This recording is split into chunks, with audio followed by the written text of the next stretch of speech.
Good evening, shadies and mentlemen. The Candela Obscura core book has finally dropped, and we have got our nerdy little mitts on the glorious limited edition version. Welcome to the Nerd Theorists.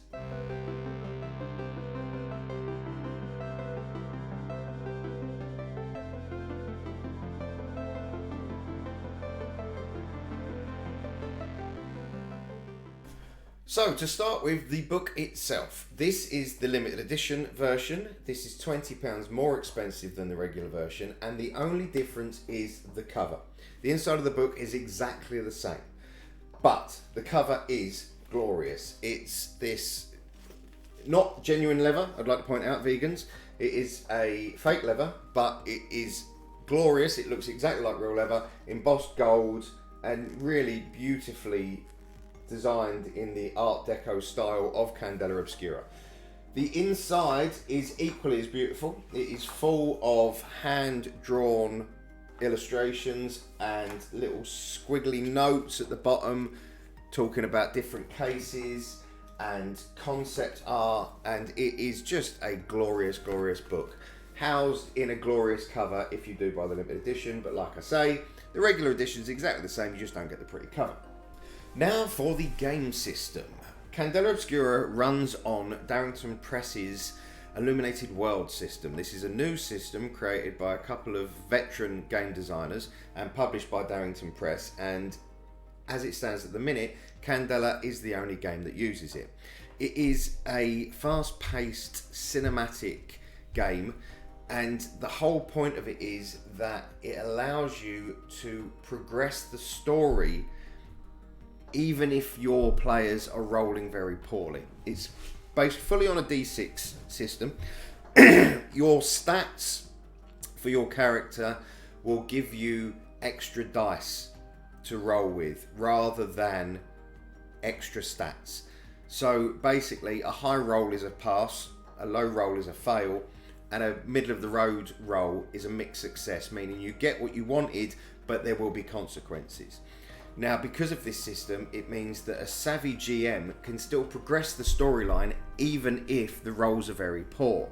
It just means that the players may be progressing that storyline with a few less limbs than they started with. Candela Obscura is a Lovecraftian horror role-playing game set at the turn of the century in a universe very similar to our own. You will be playing as an investigator for a secret society called, you've guessed it, Candela Obscura, protecting the general public from a paranormal world that they are unaware of. Now, the location that this book is set in is an area called the Fairlands and a city called New Fair, which has been built on top of a old city called Old Fair. However, you can, of course, create your own locations, but the in-depth geography in this book is phenomenal, and because the game is based around individual investigations that only take a few sessions to play, you don't need a huge sprawling map like you do in D&D. So you may as well take advantage of the work that Critical Role have done and just use the locations in this book. And those locations are beautifully illustrated and described in the book itself. We have the Steam, which is the industrial area of the city. We have Tottengrass, which is the farming outer lands of the city. We have the Endless Descent, which is a underground cavern. Nine Irons, again a fort prison where the evil goers of Fairlands. Red Lamp, which is the whorehouse district. It's so in depth and it's so descriptive, and there isn't really any need to go any further than the locations that have already been built, because they're lovely and they're laid out in such beautiful detail that to not use them would just be a crying shame. But if you want to invent your own, you do you. Now, I should point out that this game is for true role-playing lovers. If you enjoy the set stats of Dungeons and Dragons, where you know that your sword can hit for this amount of damage and that enemy has this amount of hit points and this much AC, this isn't how this works. This is basically the GM decides on the difficulty of the scenario and the action that you wish to partake in. So instead of saying, right, I've got a sword and I know how powerful it is and I want to hit them, you would say, right, I'm fighting this enemy. This enemy is a talking tree. Trees don't like fire, so I'm going to knock this oil lamp over and ignite it. And the GM will say, right, so the difficulty of that will be relatively simple because you're just knocking a light over. Roll your dice. And you roll a set amount of dice with the intent of getting a success. A mixed success might mean, yes, you set fire to the tree, but you also set fire to your hand and you take some damage. But it means that nothing is set in stone. You can basically run riot with your imagination and come up with some really mad ideas on how to progress through the story. But it does mean that you do need that role-playing imagination, and you do need a GM that is really open to anything and isn't just relying purely on stats and a rule book. Now, the character creation again is very simple, but it really does give a good feel for role-playing. There are 5 roles. There are the face, the muscle, the scholar, the slink, and the weird. And within each of those roles are 2 professions. For the face, there is the journalist and the magician. For the muscle, there's the explorer and the soldier. For the scholar, there's the doctor and the professor. For the slink, there's the criminal and the detective. And for the weird, there's the medium and the occultist. So you will pick a role and then the profession that falls underneath it. And that will dictate where your stats lie in certain areas, but you will have other stats that you can spend. Now, all your stats do is give you more dice to roll with, basically. The whole point of this game is you are rolling for a success. Everything is a D6. Now, what you have are drives and actions. You have 3 drives: nerve, cunning, and intuition. And underneath those 3 drives, there are 9 actions that fall within the remit. So for nerve, you have a move action, strike, and control. For cunning, you have sway, read, and hide. And intuition, you have survey, focus, and sense, which means every action that you do, you will say, right, well, I would like to throw this rock at that door to try and cause a distraction. So the GM will say, right, so you're throwing a rock. This could be a nerve roll for strike, because you're trying to strike the barn door. He might say it's a control roll because you're trying to control the enemy by distracting them, but it still falls under nerve.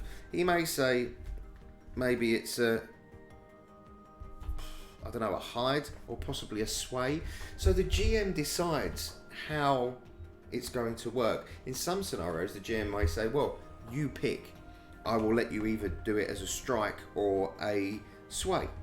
But then the repercussions of a mixed success may change depending which one you choose. It may be that the rock hits the enemy in the back of the head and they turn around to see where you are, or it may be that the rock flies over and hits a colleague. It all depends. What I'm saying is the GM needs to be very, very versatile. But because you can drive the storyline forward, even if there is a poor roll, it means that you have much more capability when it comes to writing a script. As a GM, obviously in Dungeons and Dragons, you need to be very versatile because, I mean, trust us when we say we fuck Tom over royally when we're playing D&D, because sometimes we'll just go completely off course and go and do something mental. He needs to be versatile there, but that means that he needs a big wide world where he can say, right, this is happening there, that's happening there, it doesn't matter where they go, I know what's happening. With Candela, you can have a relatively basic script that you know is going to happen, but it's like a choose your own adventure book. You know that this is going to happen, but if they roll poorly, that might happen. But if they roll well, that might happen.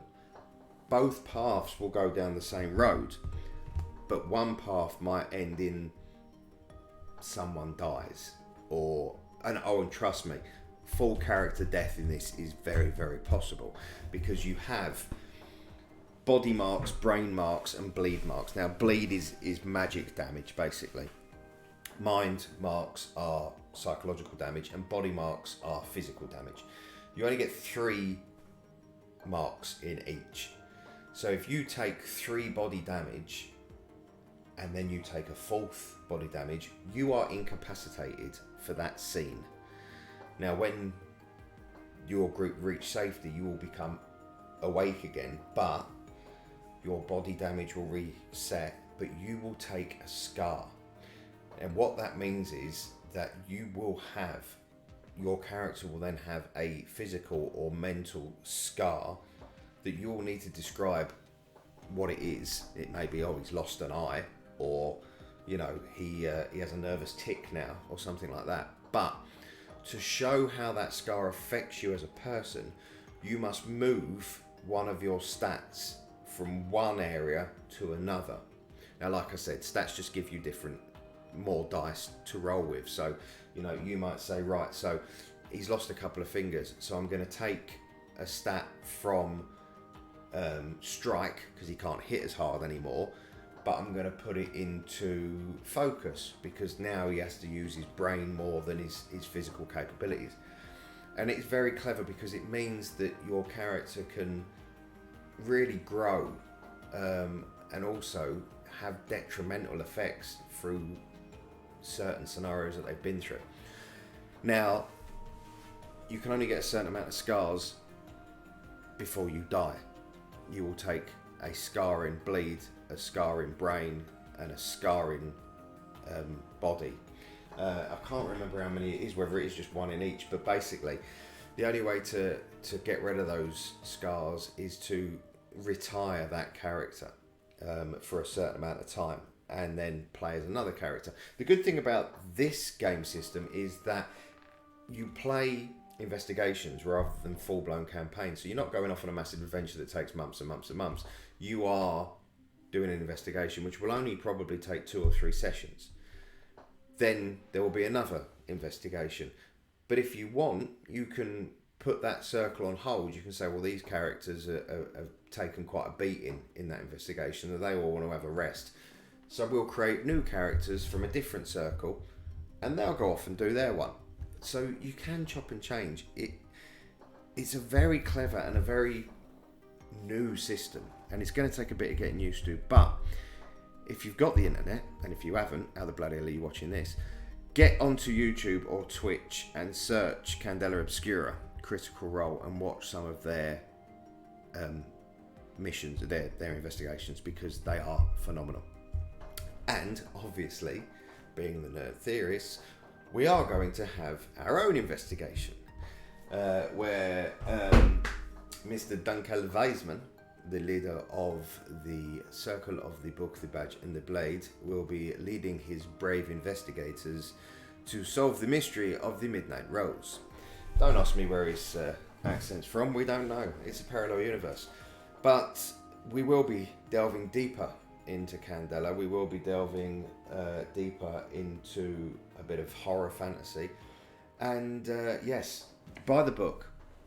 Buy it. There is a quick start guide on the Darrington Press website, and there are character sheets on Darrington Press website, so you can get the feel for the game for free. But the quick start guide is very basic. It doesn't give you all of the details.